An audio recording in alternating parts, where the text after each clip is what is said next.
Hello friends, welcome to kitchen to you Kannada YouTube channel. ನಾನಿವತ್ತು ಸಿಂಪಲ್ಲಾಗಿ ಕ್ವಿಕ್ಕಾಗಿ ಚಿತ್ರಾನ್ನ ಹೇಗೆ ಮಾಡೋದು ಅಂತ ತೋರಿಸ್ತಾ ಇದ್ದೀನಿ. ಇದನ್ನು ಮಾಡೋದು ತುಂಬ ಸುಲಭ ಫ್ರೆಂಡ್ಸ್. ಇದಕ್ಕೆ ಬೇಕಾಗಿರೋವಂಥ ಇಂಗ್ರೀಡಿಯೆಂಟ್ಸ್: ಹಸಿರು ಮೆಣಸಿನ್ಕಾಯಿ, ನಿಂಬೆಹಣ್ಣು, ಕಡಲೆಬೀಜ, ಅರಿಶಿನ ಪುಡಿ, ಕೊತ್ತಂಬರಿ ಸೊಪ್ಪು. ನೀವು ಬೇಕಾದರೆ ಕರಿಬೇವಿನ ಸೊಪ್ಪನ್ನ ಕೂಡ ಆ್ಯಡ್ ಮಾಡ್ಕೋಬೋದು. ನಾನಿಲ್ಲಿ ಸ್ಕಿಪ್ ಮಾಡ್ಕೊಂಡಿದ್ದೀನಿ. ಇವಾಗ ಹೇಗೆ ಮಾಡೋದು ಅಂತ ನೋಡೋಣ ಬನ್ನಿ. ಒಂದು ಕಡಾಯಿಗೆ ಒಂದು 4ರಿಂದ 5 ಟೇಬಲ್ ಸ್ಪೂನ್ ಅಷ್ಟು ಎಣ್ಣೆನ ಆ್ಯಡ್ ಮಾಡ್ಕೊಳ್ಳಿ. ಎಣ್ಣೆ ಚೆನ್ನಾಗಿ ಕಾದ್ಮೇಲೆ ನೀವು ಅದಕ್ಕೆ ಸಾಸಿವೆನ ಸೇರಿಸ್ಕೊಳ್ಳಿ. ಸಾಸಿವೆ ಚಿಟಪಟ ಅಂತ ಅಂದಮೇಲೆ ನೀವು ಅದಕ್ಕೆ ಕಡಲೆಬೀಜನ ಆ್ಯಡ್ ಮಾಡ್ಕೊಳ್ಳಿ. ನಾನಿಲ್ಲಿ ತುಂಬ ಕಡಿಮೆ ಇಂಗ್ರೀಡಿಯೆಂಟ್ಸ್ನ ಯೂಸ್ ಮಾಡಿಕೊಂಡು ಚಿತ್ರಾನ್ನ ಹೇಗೆ ಮಾಡೋದು ಅಂತ ತೋರಿಸಿದ್ದೀನಿ. ಹಾಗೆ ಈರುಳ್ಳಿನೂ ಸಹ ನಾನು ಯೂಸ್ ಮಾಡ್ತಾಯಿಲ್ಲ ಫ್ರೆಂಡ್ಸ್. ಒಂದು ಸತಿ ನೀವು ಕೂಡ ನಿಮ್ಮ ಮನೇಲಿ ಈ ಚಿತ್ರಾನ್ನ ಟ್ರೈ ಮಾಡಿ ನೋಡಿ ಫ್ರೆಂಡ್ಸ್, ತುಂಬ ರುಚಿಯಾಗಿರುತ್ತೆ. ನೋಡಿ, ಇವಾಗ ಕಡಲೆಬೀಜ ಚೆನ್ನಾಗಿ ಫ್ರೈ ಆಗಿದೆ. ನಾವಿವಾಗ ಇದಕ್ಕೆ ಮೆಣಸಿನ್ಕಾಯಿನ ಆ್ಯಡ್ ಮಾಡ್ಕೊಳ್ಳೋಣ. ನೀವಿಲ್ಲಿ ಹಸಿರು ಮೆಣಸಿನ್ಕಾಯಿ ಜೊತೆಗೆ ಕರಿಬೇವು ಮತ್ತು ಜೀರಿಗೆನ ಕೂಡ ಸೇರಿಸ್ಕೋಬೋದು. ನಾನಿಲ್ಲಿ ಸ್ಕಿಪ್ ಮಾಡ್ಕೊಂಡಿದ್ದೀನಿ.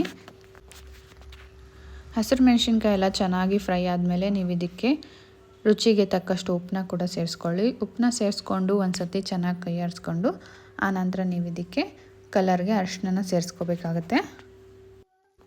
ಒಂದು ಚಿಟಿಕೆ ಅರಿಶಿನ ಆ್ಯಡ್ ಮಾಡಿಕೊಂಡು ಚೆನ್ನಾಗಿ ಕೈ ಆಡಿಸ್ಕೊಂಡು ಸ್ಟವ್ನ ಆಫ್ ಮಾಡ್ಕೊಳ್ಳೋಣ. ಇದನ್ನು ನಿಮ್ಮ ಮನೇಲಿ ನೀವು ನಿಮ್ಮ ಮಕ್ಕಳಿಗೆ ಬೆಳಗಿನ ತಿಂಡಿಗೆ ಹಾಗೆ ಲಂಚ್ ಬಾಕ್ಸಿಗೆ ಕೂಡ ಮಾಡಿಕೊಡ್ಬೋದು.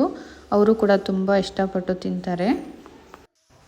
ಅಷ್ಟೇ ಅಲ್ಲ ಫ್ರೆಂಡ್ಸ್, ಇದನ್ನು ನೀವು ತುಂಬಾ ಕ್ವಿಕ್ಕಾಗಿ ರೆಡಿ ಮಾಡ್ಕೋಬೋದು. ನೀವೇನಾದರೂ ಅರ್ಜೆಂಟಲ್ಲಿ ಏನಾದರೂ ತಿಂಡಿ ಮಾಡಬೇಕು ಅಂತಂದರೆ ಇದನ್ನೊಂದು ಸತಿ ಟ್ರೈ ಮಾಡಿ ನೋಡಿ. ಈ ಹಂತದಲ್ಲಿ ನಾವು ಸ್ಟವ್ನ ಆಫ್ ಮಾಡಿಕೊಂಡು ಒಂದು ಅರ್ಧ ನಿಂಬೆಹಣ್ಣಿನ ರಸನ ಕೂಡ ಆ್ಯಡ್ ಮಾಡ್ಕೊಳ್ಳೋಣ. ನಾನಿಲ್ಲಿ ಒಂದು 2ರಿಂದ 3 ಜನಕ್ಕಾಗೋಷ್ಟು ಚಿತ್ರಾನ್ನ ಮಾಡ್ಕೊತಾ ಇದ್ದೀನಿ ಫ್ರೆಂಡ್ಸ್. ನೀವೇನಾದರೂ 4ರಿಂದ 5 ಜನಕ್ಕೆ ಮಾಡ್ಕೊತಾ ಇದ್ದೀರಾ ಅಂತಂದರೆ ಒಂದು ಫುಲ್ ನಿಂಬೆಹಣ್ಣು ಆ್ಯಡ್ ಮಾಡ್ಕೊಳ್ಳಿ.